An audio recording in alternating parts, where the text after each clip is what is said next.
Hey there friends and fam, thanks for dropping by and welcome to this video. The topic of this video is the art and the practice of habit formation.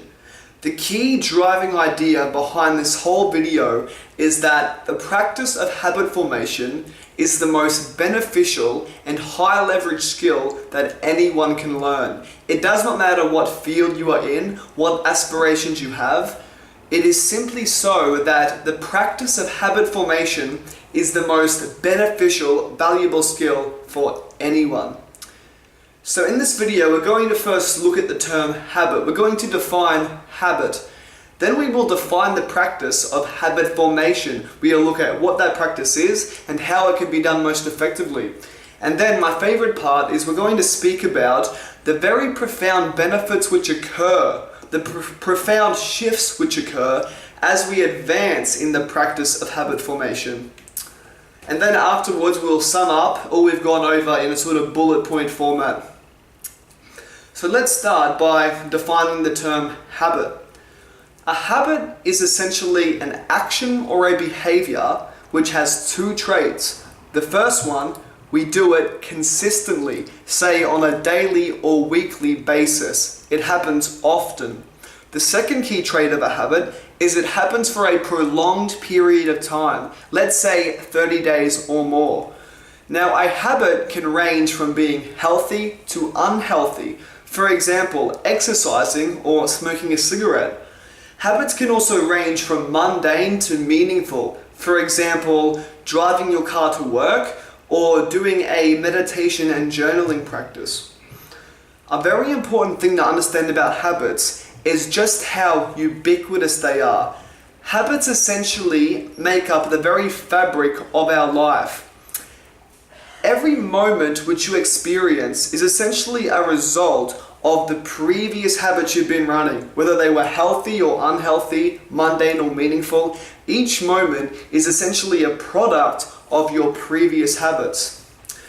It could be said that we are swimming in a river of habits, and each river has a particular destiny, if you will. And it's very fascinating when we come to look at the river that we've been floating in, and then to see that there are adjacent rivers which have different trajectories and different destinations. So that pretty much sums up what a habit is. The key things to understand there is that a habit is a behavior which A, we do consistently, say daily or weekly, and B, it happens for a long period of time, say 30 days or more. Then the third key thing is to understand how ubiquitous they are in our life. So now let's look at the term habit formation. What is the practice of habit formation? Essentially, when you begin the practice, the first step is to ask yourself, what are the most ideal habits which I could be performing each day? Now, the answer to this question should be informed by another question, which is, what outcomes do I want for my life? What are the key things that I want to experience or create or express? The answer to that question will really direct what the most ideal habits are for you. Now, some habits could be very beneficial for everyone, as there are some key outcomes of life which everyone desires. It could be said everybody desires a good level of health, a good level of financial security, a good level of peace and happiness, and there are certain habits which are conducive to those big outcomes. But then there may be some outcomes which are more specific to you, whether it be athleticism, a creative skill set, intellectual development, social change. If you have more specific big term outcomes for your life, then you would have some more specific habits which lead to that. So that's really the first big step of this practice of habit formation. It's asking yourself, what are the most ideal outcomes and what are the most ideal habits that are relevant to your life? Once you've listed those few habits, whether it's 3 to 5, the next big step is scheduling those into the day and to the week. And this can be done with the written word, because the written word can really make your regimen of habits much more tangible. So an example of some habits which could be penciled into a schedule is you might write habit 1, yoga and meditation practice. Then time, before work, 5:30 a.m. till 6:30 a.m. Another example of a habit could be prepping healthy meals for the week ahead. The time that you do it, you write down Sunday, 11 a.m. till 2 p.m.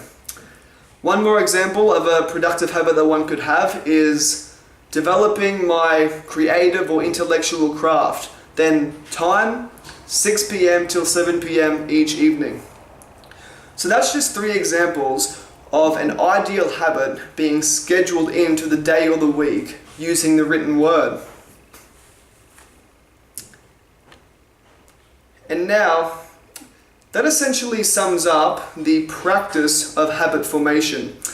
Although one last thing I would like to say is that while it's very good to have consistency, to have almost machine-like consistency when entering the arena of your habit, it's great to pepper in variety. So for example, even though you consistently do yoga and meditation every morning, you add consistency into that you add variation into that habit by progressing and evolving through different postures at different tempos. Maybe one morning you even do qigong or dance instead. And then likewise with meditation, you use different meditation techniques, etc. So one last point on the practice of habit formation is you need to sort of marry consistency with variation and progression. That's where transformation really takes place. So far we've looked at the somewhat technical definition of habit, and then we've looked at the practice of habit formation. So we understand those two terms quite well. So now I wish to speak a bit about some of the really profound benefits and shifts which can occur as a result of advancing in habit formation. Put quite simply, every habit which we engage in, whether it's healthy or unhealthy, whether it's mundane or meaningful, every habit impacts our state of being. So let's quickly define what is our state of being. Our state of being is essentially a cascade of our different physical traits, mental traits, emotional traits, and even spiritual traits. So what's some examples of the different traits which we could be expressing in our state of being? Some traits could be high energy versus low energy, springing steps versus lethargic steps, a motivated state versus an unmotivated state, fascination and intrigue versus boredom, a focused mind versus a distracted mind, a mood which is cheerful and humorous, or a mood which is irritable. Another example could be sociability versus introversion. Another example could be presence and spiritual insight versus ego attachment and ego stories, things like that. So those are just some examples of different traits which we may express with our body, our mind, our emotions, etc. So our state of being is essentially the culmination of all the different traits which we're currently expressing. So the key idea here is that all of our habits end up affecting our state of being. An analogy you could use is that each of our habits is like an ingredient, and then our state of being is the cake. And as you alter the ingredient, as you put in different ingredients with different quantities, you get a different end result. You get a different cake. And likewise, different habits can result in a different state of being. So what are some examples of different habits which may directly and somewhat immediately impact our state of being? Some example of these habits could be moving your body at opportune moments throughout the day. Another example of such a habit could be meditating at opportune moments throughout the day. Another one could be writing a to-do list of the tasks you wish to do that day. Another example could be saying what you are thankful for before you go to sleep. Another example could be asking yourself the question, how can I best serve the world? Another great example of a habit that can somewhat immediately change your state is to quit your vices, whether it be cigarettes, marijuana, excess caffeine, etc. I have found that when natural homeostasis is restored, that is when the body and the mind is at its strongest. So dropping vices can be a big one. So these are just some examples of different habits which can impact our state of being. Something which should be said is that when you adjust a habit, it may not immediately affect our state of being. There can sometimes be lag time between implementation and then the residual effects starting to show.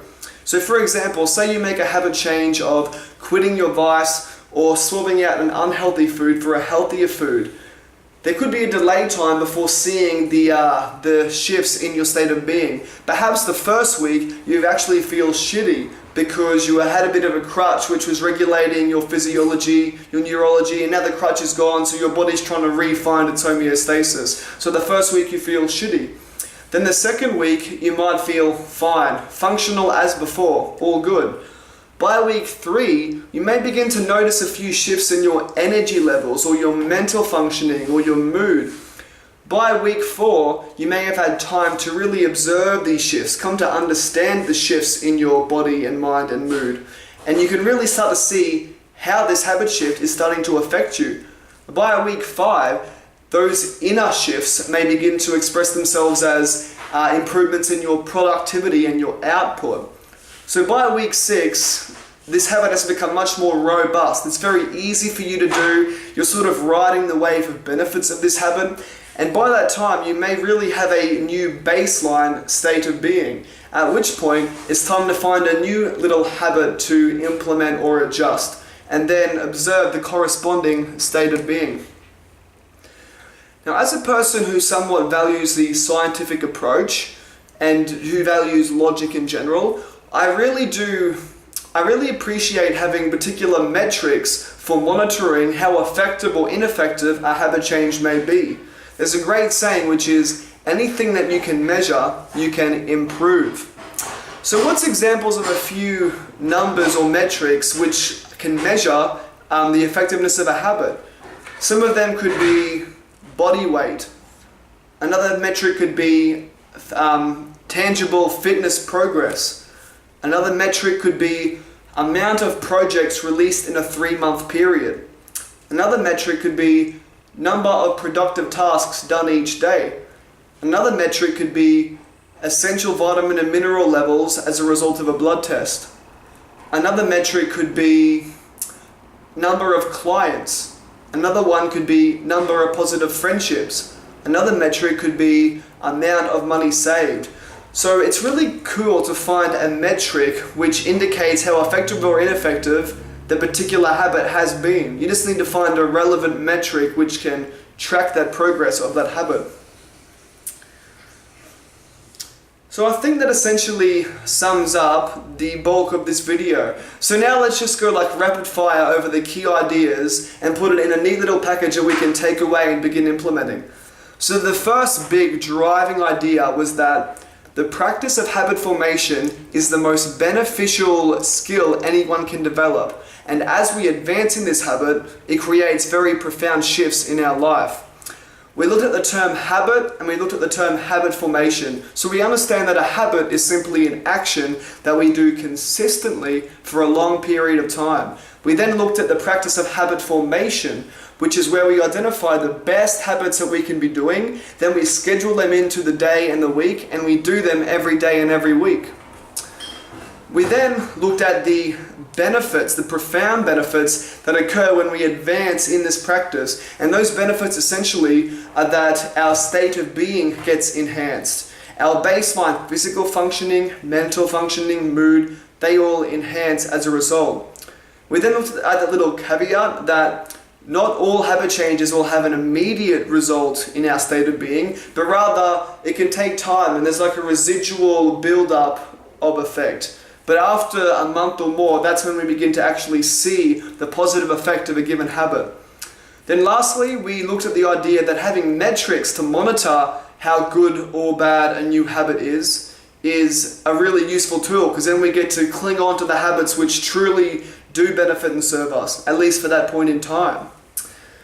So that pretty much sums it up. I hope you enjoyed this video. I hope it was informative, and I hope that it has really helped you refine your own practice of habits. I hope that it sparks some motivation for you to sort of jot down what those key habits are for you, to re-amend your most ideal habits, and then to get them onto the program, to get them written down and to get them practiced every day. I hope these habits bring you much health, much wealth, much skill, much impact in the world. Peace and love. Thank you.